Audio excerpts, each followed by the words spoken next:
Hello everyone, स्वागत है फिर से एक नए वीडियो में।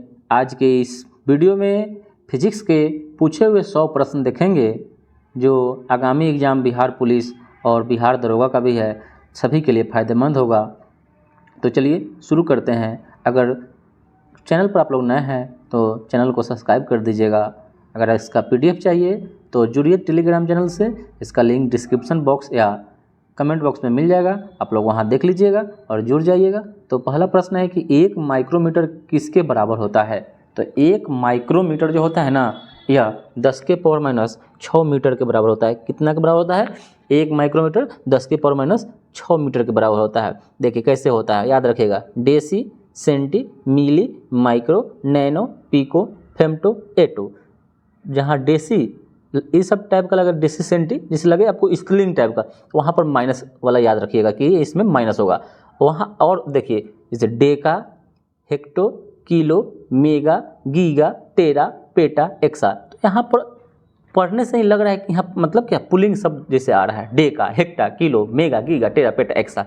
तो यहाँ पर प्लस होगा, ठीक है। तो 1 माइक्रोमीटर 10⁻⁶ मीटर के बराबर होता है, ठीक है। अगला प्रश्न है कि विद्युत आवेश का एसआई मात्रक क्या होता है। विद्युत आवेश का एसआई मात्रक क्या होता है? तो यह कूलम्ब होता है। क्या होता है? कूलम्ब होता है, ठीक है। चलिए अगला प्रश्न है कि प्रकाश वर्ष निम्नलिखित में से किसकी इकाई है। तो प्रकाश वर्ष यह दूरी का इकाई होता है। और दूरी इकाई मतलब सबसे लंबी अगर आपसे पूछ दे कि दूरी मापने के लिए किसका प्रयोग करते हैं, तो पारसेक का प्रयोग करते हैं। 1 प्रकाश वर्ष बराबर होता है 9.46 गुना 10⁻15 मीटर, ठीक है। ये बात याद रखिएगा। और अगर वहीं आपसे पूछ दे कि 1 पारसेक बराबर कितना होता है, तो 1 पारसेक बराबर 3.26 प्रकाश वर्ष के बराबर होता है, ठीक है। अगर इसको मीटर में आप बदलिएगा तो 3.08 गुना 10⁻16 मीटर के बराबर होता है। ये बात याद रखिएगा, ठीक है। अगला प्रश्न क्या कहता है कि अगला प्रश्न कह रहा है कि निम्नलिखित में से कौन सा मात्रक सुमेलित नहीं है। तो डेसिबल है, ध्वनि की प्रबलता इकाई है, ए आपका सही है।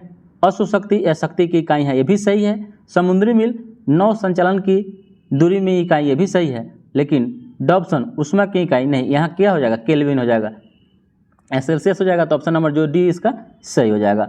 चलिए अगला प्रश्न है कि संवेग की इकाई क्या है। तो देखिए संवेग, मोमेंटम। तो संवेग बराबर आपको बताना है कि इसमें इकाई उसका क्या होता है। तो संवेग का जो इकाई हो जाता है वो आपका kg मीटर पर सेकेंड होता है। क्या होता है? kg मीटर पर सेकेंड होता है। kg मीटर पर सेकेंड संवेग की इकाई होती है। अगला प्रश्न है कि 1 नैनोमीटर कितना के बराबर होता है। तो एक जो नैनोमीटर होता है, 1 नैनोमीटर वो आपका 10⁻⁹ मीटर के बराबर होता है। क्या? 10⁻⁹ मीटर के बराबर होता है 1 नैनोमीटर। अगला प्रश्न है, देखिए 7 नंबर प्रश्न कर रहा है कि दिया है कि a वेक्टर b बराबर r वेक्टर है, ठीक है, तथा a बराबर b बराबर r हो तो a तथा एवं b के बीच का कोण आपको बताना है। तो a एवं b के बीच के कोण क्या हो जाएगा? तो वेक्टर यहाँ हो जाएगा, तो क्या हो जाएगा? यहाँ पर हो जाएगा 2π/3। तो 2 अब पाई 180/3, 3 से काट दीजिए 60, 120 डिग्री। ऐसे पूछता तो 120 डिग्री कौन हो जाएगा, लेकिन यहाँ पाई का मान आप याद रखिएगा वेक्टर में 180 डिग्री के बराबर होता है। बात याद रखना है, ठीक है। तो कैसे भी आपको मिल सकता है क्वेश्चन, ऑप्शन कैसे भी रह सकता है। किसी गतिमान पिंड के लिए विस्थापन तथा दूरी का आंकिक अनुपात क्या होता है। तो किसी गतिमान पिंड के लिए विस्थापन तथा दूरी का आंकिक अनुपात होता है। तो किसी भी गतिमान पिंड के लिए जो विस्थापन होता है और दूरी, तो विस्थापन सदिश राशि है, दूरी अदिश राशि है, का आंकिक अनुपात कितना के बराबर होता है? तो 1 के बराबर होता है अथवा 1 से कम होता है, ठीक है। चलिए अगला प्रश्न है कि वेग समय ग्राफ की प्रवणता से क्या प्राप्त होता है। अगर वेग समय ग्राफ की प्रवणता निकालते हैं, उसकी ग्राफ निकालते हैं, तो उसके प्रवणता से क्या प्राप्त होता है? वेग समय ग्राफ की प्रवणता से तो क्या प्राप्त होगा? तो इससे त्वरण प्राप्त होगा। और त्वरण एक सदिश राशि है और मीटर पर सेकेंड स्क्वायर इसका मात्रक होता है। अगर वही ऋणात्मक त्वरण पूछ दे कि ऋणात्मक त्वरण का मात्रक क्या होता है, ऋणात्मक त्वरण को क्या कहते हैं, तो उसको मंदन कहते हैं, रिटार्डेशन कहते हैं, और उसका भी मात्रक मीटर पर सेकेंड स्क्वायर होता है। अगला प्रश्न है कि मुक्तावस्था में गिरते हुए एक पिंड द्वारा दूरी तय की गई दूरी समानुपाती होती है। तो मुक्त अवस्था में गिरते हुए एक पिंड द्वारा तय की गई दूरी समानुपाती होती है, किसके बराबर होती है? ठीक है, तो यह हो जाती है गिरने के समय के वर्ग के बराबर होती है। बहुत बार ये पूछता है, यह VVI क्वेश्चन है, इंपॉर्टेंट, इसको डबल स्टार लगा लीजिए। तो मुक्त अवस्था में गिरते हुए एक पिंड द्वारा तय की गई दूरी समानुपाती होती है, गिरने के समय के वर्ग के बराबर होती है। ठीक है, अगला प्रश्न है कि गति का दूसरा समीकरण डैश और समय के बीच संबंध देता है। तो जो गति का दूसरा समीकरण है वह डैश और समय के बीच संबंध देता है, तो यह आपका स्थिति और समय के बीच में देता है। तो जो गति का पहला है F बराबर जो A में आप पढ़ते हैं, या गति का पहला या क्या नियम है? दूसरा नियम है, जो दूसरे नियम से बल का व्यंजक प्राप्त होता है। ठीक है, और जिसमें संवेग के बारे में बात होता है, और पहले नियम को जड़त्व का नियम भी कहा जाता है, जिसको लॉ ऑफ इनर्शिया बोलते हैं। ठीक है, चलिए अगला प्रश्न है कि कोई पिंड वेग v के साथ ऊपर की ओर ऊर्ध्वाधर रूप से फेंका जाता है और यह h ऊंचाई के पहुंचने के बाद पृथ्वी की ओर लौट आता है, तो पिंड द्वारा तय की गई दूरी तथा विस्थापन का अनुपात क्या होगा?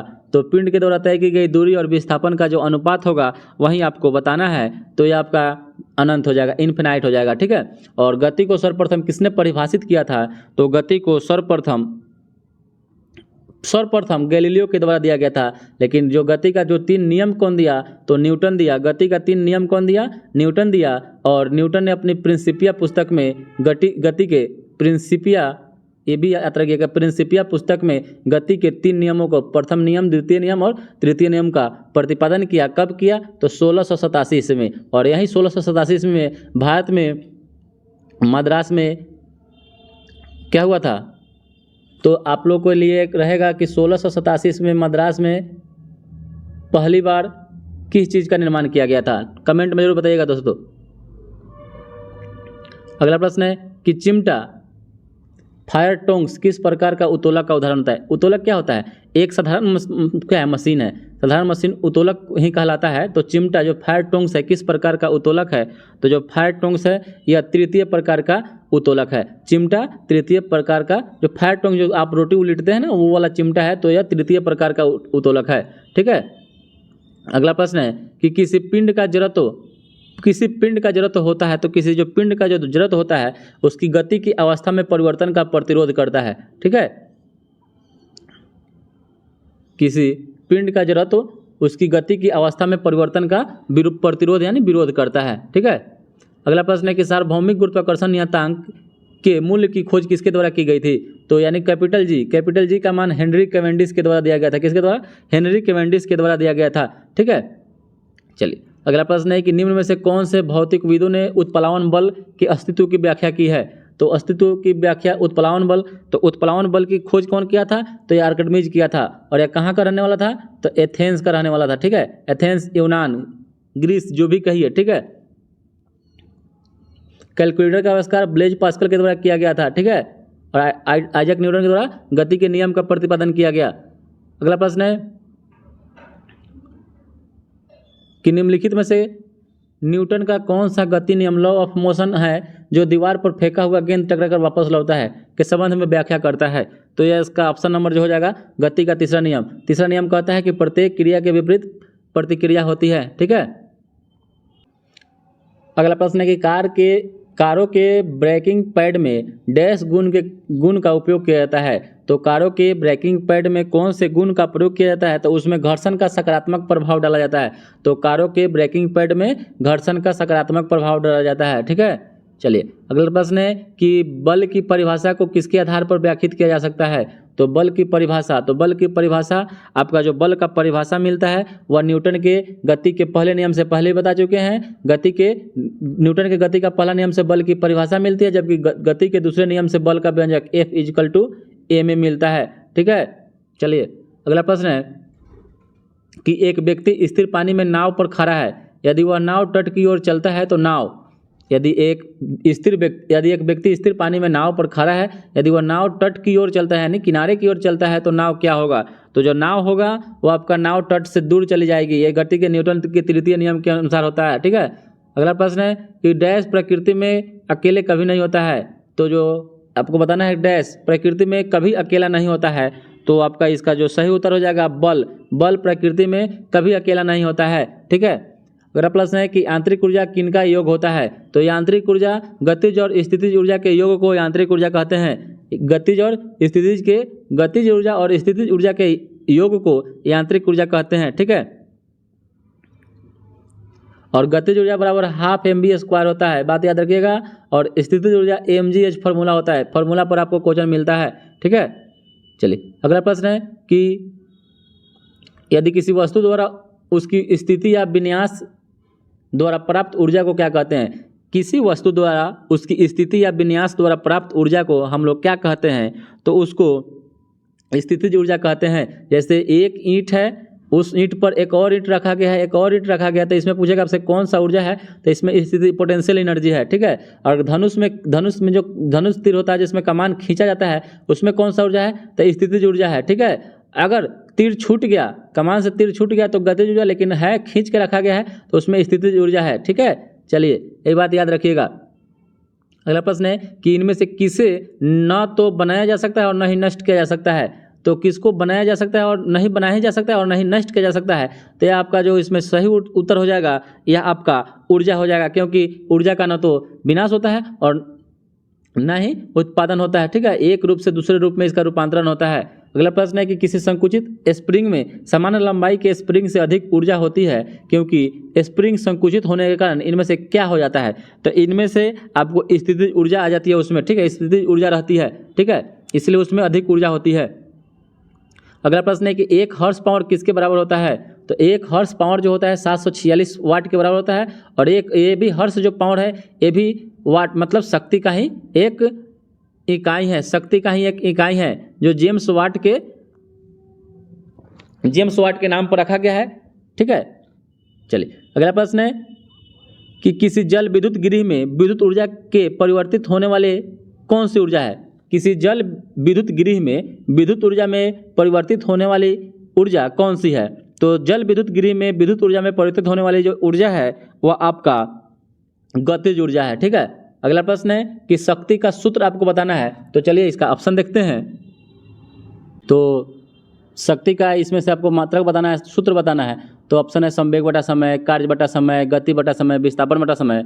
तो जो शक्ति होता है, इकाई समय में किए गए कार्य को शक्ति कहते हैं। तो इसका जो ऑप्शन नंबर बी हो जाएगा, कार्य बटा समय, यही शक्ति का सूत्र होता है। और शक्ति का ऐसा ही मात्रक वाट होता है। ठीक है, अगला प्रश्न है कि 1 किलोवाट घंटा बराबर होता है। तो 1 किलोवाट घंटा बहुत ही इंपॉर्टेंट क्वेश्चन है, बार बार क्वेश्चन पूछा जाता है। तो 1 किलोवाट घंटा जो होता है ना, यह 3.6 गुना 10⁶ जूल, यानी 36 गुना 10⁵ जूल के बराबर है। और इसी को आप तोड़िएगा तो 3.6 हो जाएगा, 36 एक उधर दे दीजिएगा तो 10⁶ जूल हो जाएगा।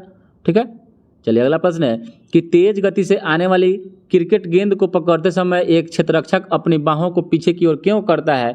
तो पीछे इसलिए करता है क्योंकि वह लंबे समय तक कम बल का अनुभूति प्राप्त करता है। ठीक है, अगला प्रश्न है कि जब आप एक क्वाइंग स्प्रिंग को कंप्रेस करते हैं यानी दबाते हैं तो आप उस पर काम करते हैं। ठीक है, तो प्रत्यास्थ जो स्थितिज ऊर्जा होती है वह क्या होती है? बढ़ी रहती है या बढ़ जाती है। अगला प्रश्न है कि गुरुत्वाकर्षण के नियम में जो राशि कैपिटल जी है का मान किस पर निर्भर नहीं करता है, किस पर निर्भर करता है या किस में नहीं करता है? तो पृथ्वी के द्रव्यमान और तेजिया पर निर्भर नहीं करता है। तो यही आपका सही हो जाएगा। ठीक है, अगला प्रश्न है कि किसी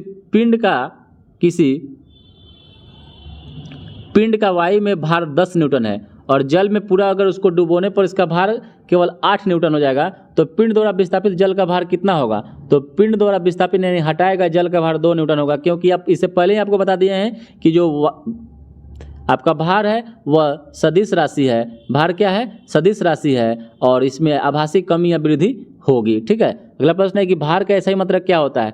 तो भार का ऐसा ही मात्रक न्यूटन होता है और बल का भी ऐसा ही मात्रक न्यूटन होता है, लेकिन सीजीएस मात्रक डाइन होता है। अगला प्रश्न है कि गुरुत्वाकर्षण नियतांक का मान कितना होता है? तो गुरुत्वाकर्षण नियतांक का मान 6.67 गुना 10⁻11 न्यूटन मीटर स्क्वायर पर केजी स्क्वायर होता है। ठीक है, चलिए अगला प्रश्न है कि यदि दो वस्तुओं के द्रव्यमान को 3 गुना कर दिया जाए तो दोनों वस्तुओं के बीच में बल कितना होगा? तो यदि दो वस्तुओं के द्रव्यमान को 3 गुना कर दिया जाए तो जो दोनों वस्तुओं के बीच में बल 9 गुना हो जाएगा। अगला प्रश्न है कि चंद्रमा पर कोई आवाज़ क्यों नहीं सुनी जा सकती है? तो चंद्रमा पर आवाज़ इसलिए नहीं सुनी जा सकती है कि चंद्रमा पर कोई वायुमंडल नहीं है और ध्वनि बिना माध्यम के यात्रा नहीं कर सकती है। इसलिए आप पढ़े होंगे कि निर्वात में ध्वनि की चाल कितनी होती है, तो निर्वात में ध्वनि की चाल 0 होती है। ठीक है। अगला प्रश्न है कि पृथ्वी की सतह पर पलायन वेग का मान कितना होता है। तो चलिए इसका ऑप्शन देख लेते हैं। 11.8 किलोमीटर पर सेकंड, 11.2 किलोमीटर पर सेकंड, 21.3 किलोमीटर पर सेकंड और 4.3 किलोमीटर पर सेकंड। तो इसमें जो ऑप्शन नंबर बी हो जाएगा 11.2 किलोमीटर पर सेकंड हो जाता है, या पृथ्वी का पलायन वेग का मान होता है। और ये 4.3 ये चंद्रमा के पलायन वेग का मान होता है। और ये आपका 21.3 ये सौरमंडल का पलायन वेग का मान होता है। ठीक है।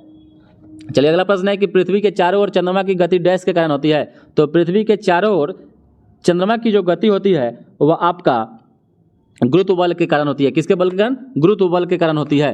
ठीक है। चलिए अगला प्रश्न है कि वॉशिंग मशीन की कार्य प्रणाली निम्नलिखित सिद्धांत पर कार्य करती है या आधारित है। ठीक है। तो जो वॉशिंग मशीन की जो कार्य प्रणाली है किस सिद्धांत पर कार्य करती है, तो वॉशिंग मशीन की जो कार्य प्रणाली अपकेंद्रण बल के सिद्धांत पर काम करती है। ठीक है। अपकेंद्रण बल के सिद्धांत पर काम करती है। अगला प्रश्न है कि रेल पटरी वक्र पर झुकी रहती है, क्योंकि जो रेल पटरी है वक्र पर झुकी रहती है इसका कारण जो है आपका आवश्यक अभिकेंद्रीय बल के कारण। ठीक है। आवश्यक अभिकेंद्रीय बल के कारण।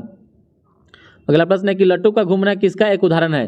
तो जो लट्टू का घूमना है ना, या लट्टू का घुमाना, या किसका एक उदाहरण है, तो यह आपका केंद्राभिमुख बल का उदाहरण है। क्या है? या केंद्र की तरह लगता है, तो केंद्राभिमुख बल का एक उदाहरण है लट्टू का घुमाना, लट्टू को घुमाना। और अगला प्रश्न है कि पानी के द्वारा ऊपर की तरफ लगाया गया बल को क्या कहते हैं। तो पानी के द्वारा ऊपर की तरफ लगाया गया बल को उत्प्लावन बल कहते हैं। ठीक है। अगला प्रश्न है कि उत्क्षेप बल और भार कार्य करते हैं। तो जो उत्क्षेप बल और जो भार होता है ना वह किस दिशा में कार्य करता है, तो यह विपरीत दिशाओं में कार्य करता है। किस दिशा में? विपरीत दिशाओं में कार्य करता है। अगला प्रश्न है कि बर्फ पानी पर तैरती है क्योंकि इसका घनत्व जो घनत्व होता है वह पानी से कम होता है और पानी का घनत्व अधिकतम 4 डिग्री सेल्सियस पर होता है। ठीक है। और आयतन जो न्यूनतम होता है वो भी 4 डिग्री सेल्सियस पर ही होता है। ठीक है। क्योंकि घनत्व बराबर द्रव्यमान बटा आयतन होता है। चलिए अगला प्रश्न है कि सापेक्ष घनत्व डैश के बराबर होता है। तो जो सापेक्ष घनत्व होता है वह आपका पदार्थ का घनत्व बटा पानी का घनत्व होता है। पदार्थ का घनत्व बटा पानी के घनत्व के बराबर होता है। सापेक्ष घनत्व पदार्थ के घनत्व बटा पानी के घनत्व के बराबर होता है। अगला प्रश्न है कि एक द्रव की बूंद संयोजित होती है क्योंकि इसके कणों का आकर्षण इसका संभव क्षेत्रफल न्यूनतम करता है। इस परिघटना को क्या कहते हैं? तो इस परिघटना को पृष्ठ तनाव कहते हैं। एक द्रव की बूंद संयोजित होती है क्योंकि इसके कणों का आकर्षण इसका संभव क्षेत्रफल न्यूनतम करता है। इस परिघटना को पृष्ठ तनाव यानी सरफेस टेंशन कहते हैं। अगला प्रश्न है कि निम्नलिखित में से दाब की बीमा का सूत्र क्या होगा। तो दाब बराबर क्या होता है? बल बटा क्षेत्रफल होता है। बल बटा क्षेत्रफल।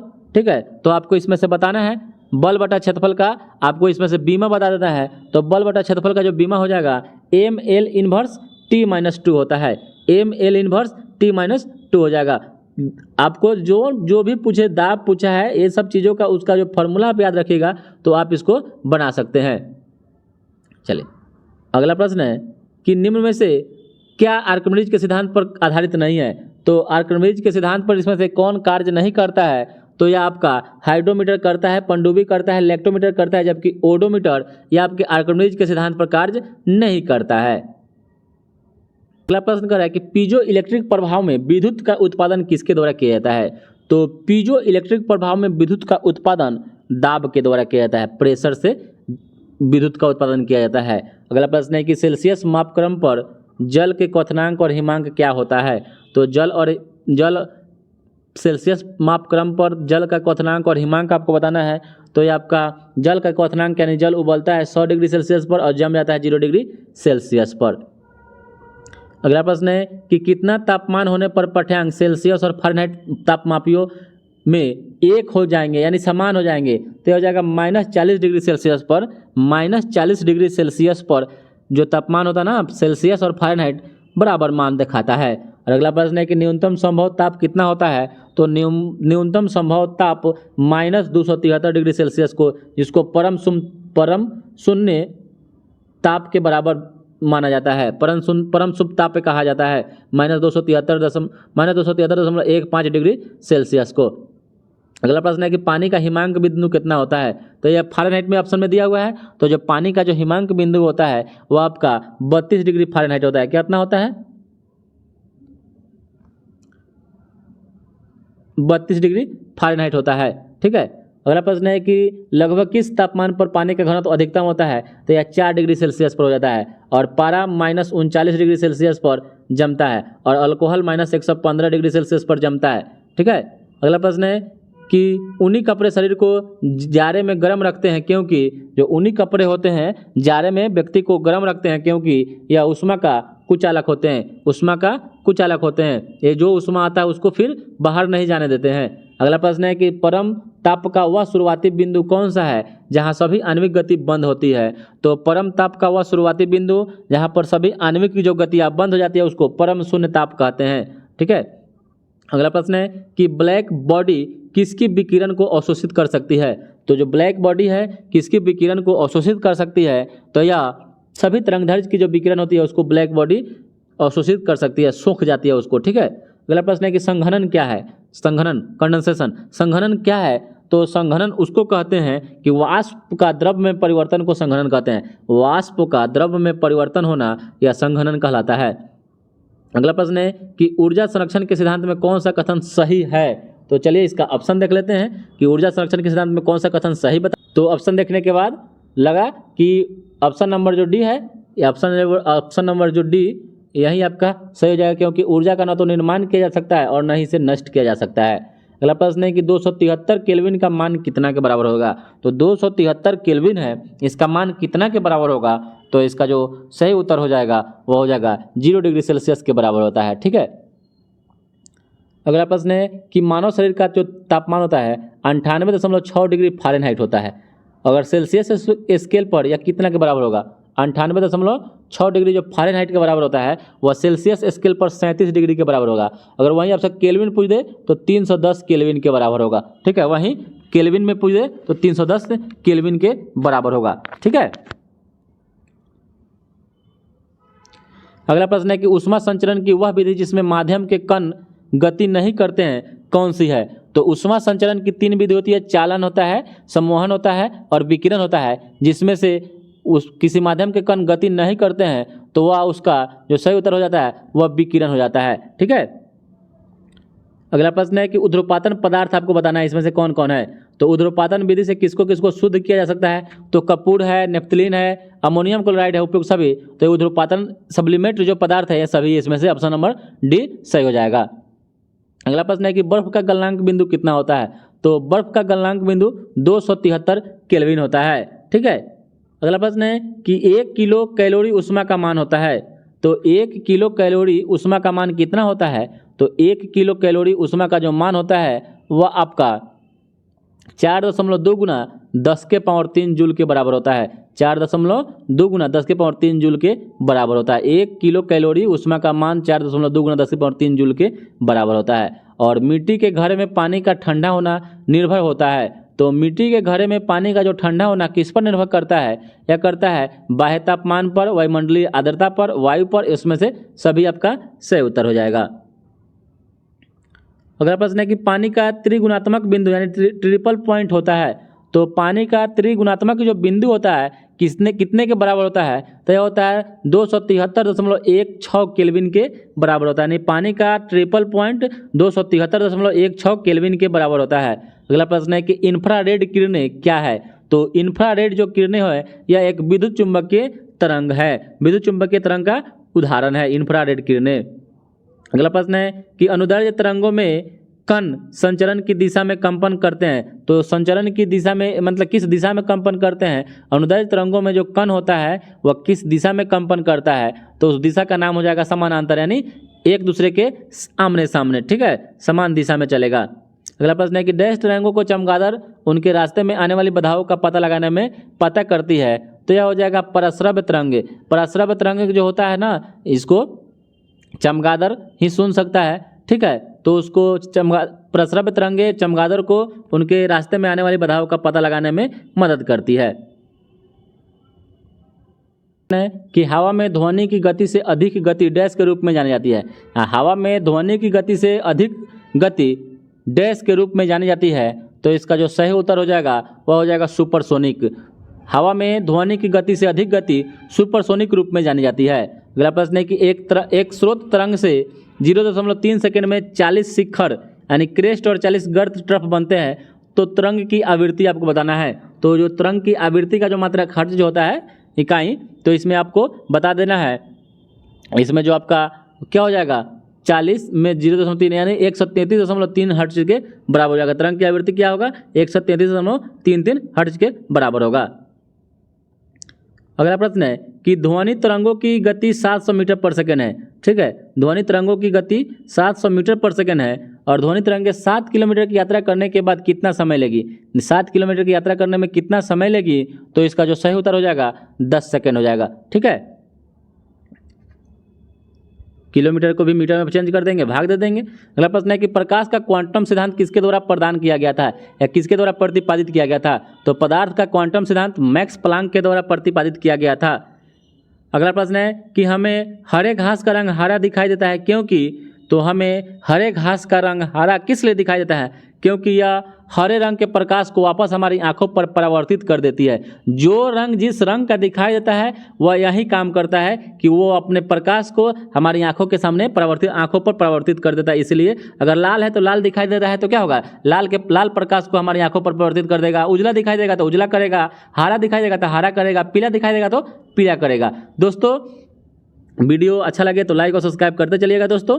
ठीक है, अगला प्रश्न है कि किस साल में ओले रोमर ने इतिहास में पहली बार प्रकाश की गति को मापा था।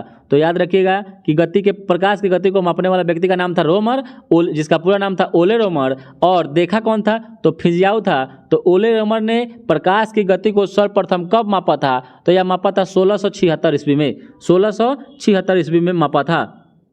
अगला प्रश्न है कि सूरज की रोशनी को उसके संघटक रंगों में कौन विभाजित कर सकता है। तो सूरज की रोशनी को उसके संघटक रंगों में कौन विभाजित कर सकता है, तो यह करेगा आपका प्रिज्म करेगा, क्योंकि प्रिज्म से अगर प्रकाश को गुजारते हैं तो वह 7 विभिन्न रंगों में बढ़ जाता है। जिस याद करने का तरीका है कि बैजिना पिनाला या विबजियोर से आप याद कर सकते हैं। ठीक है, अगला प्रश्न है कि एक चम्मच जो टेढ़ा दिखाई पड़ता है, एक पानी में रखी हुई चम्मच टेढ़ा दिखाई पड़ता है, इसका कारण क्या है, तो इसका कारण अपवर्तन है। क्या है, अपवर्तन है। सिक्का थोड़ा ऊपर उठा हुआ प्रतीत होगा, अगर रड रखेंगे तो वो टेढ़ी मूड़ी दिखाई देगी, ऐसा भी आपको क्या है अपवर्तन के कारण दिखाई देता है। अगला प्रश्न है कि रात के समय तारों का टिमटिमाने का कारण क्या है। तो रात के समय तारों के टिमटिमाने का कारण जो है वह वायुमंडलीय अपवर्तन है। ठीक है, अगला प्रश्न है कि एक दर्पण के वक्रता की फोकल लंबाई और त्रिज्या के बीच में क्या संबंध होता है। यानी वक्रता त्रिज्या फोकस की लंबाई यानी लंबाई और त्रिज्या के बीच में, वक्रता त्रिज्या और त्रिज्या के बीच में लंबाई कितनी होती है, या इसका फॉर्मूला क्या होता है, तो यह आपका हो जाता है R=2f के बराबर होता है। फोकस दूरी और त्रिज्या के बीच में जो फॉर्मूला होता है जो R=2f के बराबर होता है। यानी वक्रता जो त्रिज्या होती है वह फोकस दूरी की क्या होती है, आधी होती है। ठीक है, F हो जाएगा R/2। ठीक है, तो फोकस दूरी वक्रता त्रिज्या क्या हो जाएगा, यहाँ पर एक वक्रता त्रिज्या 2f के बराबर होता है, दुगुनी होती है, सॉरी। अगला प्रश्न है कि किसी पदार्थ का अपवर्तनांक हवा में प्रकाश की चाल से किस प्रकार संबंधित रखता है। किसी पदार्थ का अपवर्तनांक हवा में प्रकाश की चाल से किस प्रकार संबंधित होता है, तो यह आपका संबंधित जो होता है अपवर्तनांक जो होता है ना, हवा में प्रकाश की चाल बटा पदार्थ में प्रकाश की चाल के बराबर होता है। तो अपवर्तनांक का जो फॉर्मूला होता है कि हवा में प्रकाश की चाल बटा पदार्थ में प्रकाश की चाल के बराबर होता है। अगला प्रश्न है कि एक गोलीय दर्पण में परावर्तित पृष्ठों के मध्य एक बिंदु होता है जिसे क्या कहते हैं। तो एक गोलीय दर्पण के परावर्तित पृष्ठों के मध्य एक बिंदु होता है जिसे क्या कहा जाता है, तो उसे जो कहते हैं, तो चलिए इसका ऑप्शन देख लेते हैं क्या कहता है। ऑप्शन है पोल, द्वारक, त्रिज्या, फोकस। तो इसका जो सही उत्तर हो जाएगा उसको ध्रुव कहते हैं, यानी पोल कहते हैं। अगला प्रश्न है कि दर्पण का सूत्र होता है, तो दर्पण का सूत्र कितना होता है, तो दर्पण का जो सूत्र होता है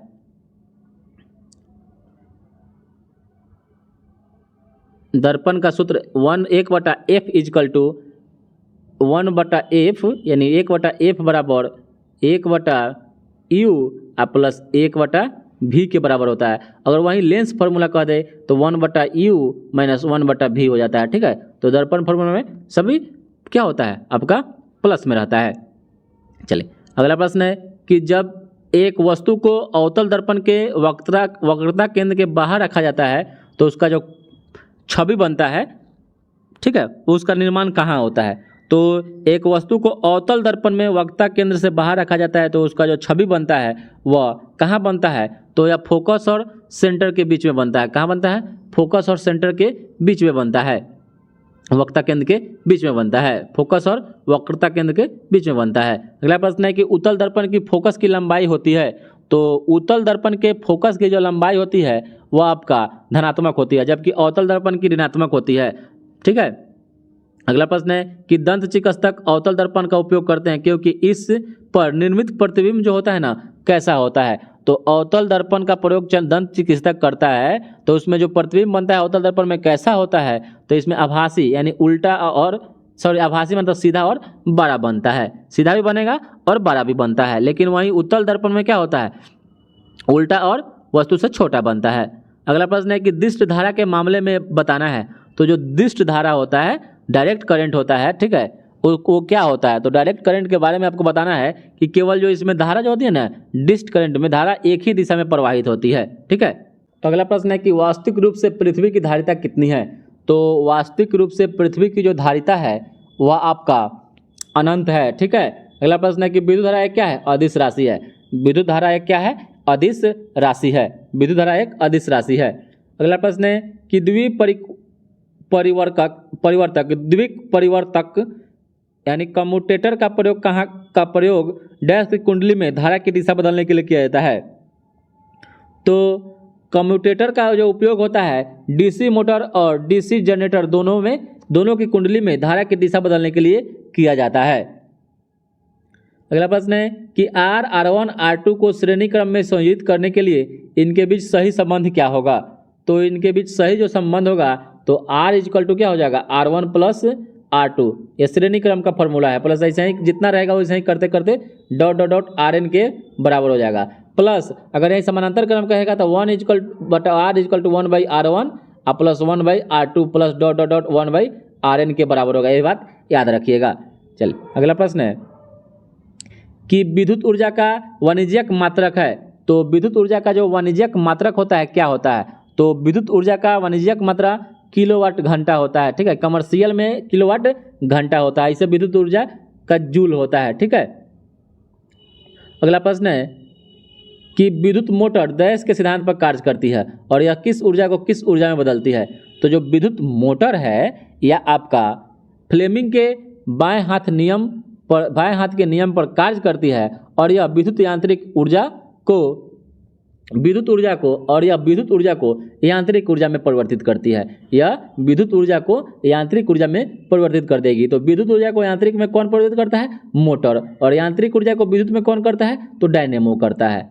अगला प्रश्न है कि दो प्रतिरोध R तथा R2 है, समानांतर क्रम में जुड़ेगा तो इसका फॉर्मूला क्या होगा? तो समानांतर क्रम में जुड़ेगा तो R1 R2 by R1 plus R2 आपका इसका फॉर्मूला सही उत्तर हो जाएगा, इसका तुल्य। अगला प्रश्न है कि इकाई वाट को डैश के रूप में व्यक्त किया जा सकता है, यानी वाट जो होता है ना, शक्ति का मात्रक वाट होता है, इसको किस रूप में व्यक्त कर सकते हैं? तो एक वाट जो होता है ना, 1 वोल्ट गुना 1 एम्पियर के बराबर होता है। 1 वाट इक्वल टू 1 वोल्ट गुना 1 एम्पियर के बराबर होता है। अगला प्रश्न है कि निम्नलिखित में से अनुचुंबकीय पदार्थ कौन है? इसका ऑप्शन है निकेल, एल्युमिनियम, कोबाल्ट, लोहा। तो इसका जो सही उत्तर हो जाएगा अनुचुंबकीय पदार्थ एल्युमिनियम हो जाएगा। अगला प्रश्न है कि चुंबकीय फ्लक्स का एसआई मात्रक क्या होता है? तो चुंबकीय फ्लक्स का एसआई मात्रक जो होता है वो आपका वेबर होता है, ठीक है। अगला प्रश्न है कि निम्नलिखित में से कौन सा चुंबकीय फ्लक्स की इकाई है? तो चुंबकीय फ्लक्स की इकाई वेबर हो जाएगा। तो दोस्तों आज के लिए इतना ही। वीडियो अच्छा लगे तो लाइक और सब्सक्राइब कर दीजिएगा, ठीक है, और दोस्तों के साथ शेयर भी कर दीजिएगा। वीडियो देखने के लिए बहुत बहुत धन्यवाद दोस्तों।